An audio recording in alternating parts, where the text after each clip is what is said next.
bantuan dari Paguyuban Pasundan Pusat, Paguyuban Pasundan Aceh dan Paguyuban Aceh Tengah,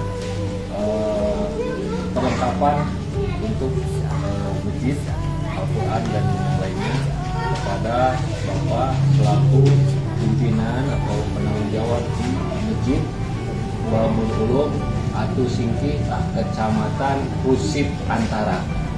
Mudah-mudahan pemberian kami atau bantuan dari kami bermanfaat bagi warga-warga sekitar. Terima kasih banyak kami ucapkan kepada Paguyuban Pasundan dari pusat, provinsi dan kabupaten. Kami selaku BKN Masjid Babul Ulum Kampung Atu Singki, Kecamatan Pusip Antara, mengucapkan ribuan terima kasih.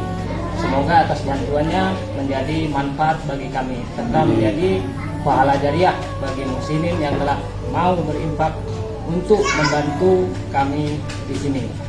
Jazakallahu khairan katsiran. Barakallahu fikum. Wassalamualaikum warahmatullahi wabarakatuh. Waalaikumsalam.